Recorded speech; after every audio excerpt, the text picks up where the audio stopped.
I unknowingly scuba dove with a suspected 22-foot-long great white shark. Let's talk about that. Back in June 2022, I was in college at UC Santa Cruz, and I was working with a professor doing kelp forest ecology research. And for this work, we were scuba diving off the coast in the kelp forest, doing research, taking numbers of what fish, algae, everything that was down there, right? And so one day we were doing our training for this job. I was getting paid to do this job. And during the training, we were at Hopkins Marine Station, which is part of Stanford University, in Monterey Bay, which is about a quarter mile or maybe less from this place called Lover's Point, which Lover's Point in Monterey Bay, pretty well known for high shark activity.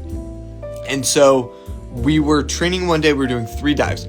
We went on the first dive, came back, we were fine. Second dive, when we came back, the station officer came up, pulled my professor aside, and was like, hey, you guys are done diving for the day. You gotta go. Immediately, because my professor didn't care to scare us or not, he told us that there was a shark attack at Lover's Point and that the shark very easily probably swam right by us, and we just had no idea, because that happens all the time when you're scuba diving. Like, you just don't know, which is fine, you know? But there was a shark attack, and so the protocol was, hey, we don't dive for 24 hours. Okay, that's the protocol. We don't get in the water for 24 hours. After 24 hours, the chances that it has swam off are a lot higher, and then we're gonna go. And so that's what we did. We took the next day off training, and then the following day got right back in the water. And what I learned that third day was that my supervisor for the project had a friend who was an EMT and actually responded to the call. So how the story goes is there's a 60-something-year-old man that is in an ocean water swim club in Monterey Bay, and he decides to go on a day that he doesn't usually swim, and he isn't with anyone in his club.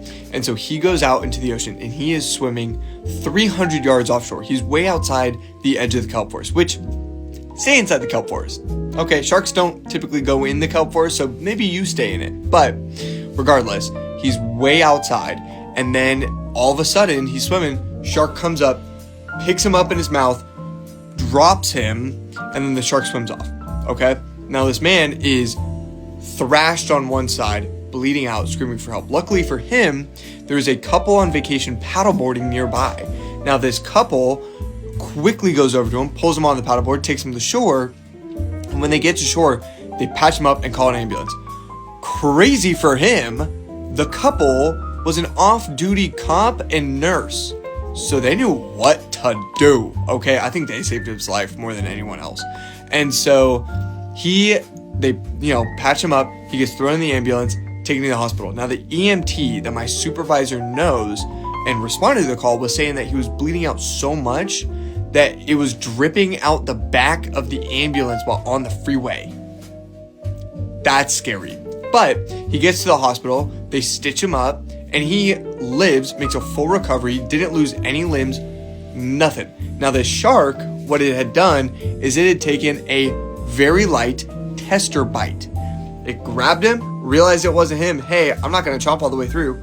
Let him go, right? Now, a great white shark doing a little nibble, still going to do some damage, right? So this guy really, really thrashed up, needed a ton of stitches. And what the doctors did is they measured the bite radius of this shark, and they figure that this shark was about 22 feet long. That's a big shark. That's the size of a school bus, by the way. That's a huge shark.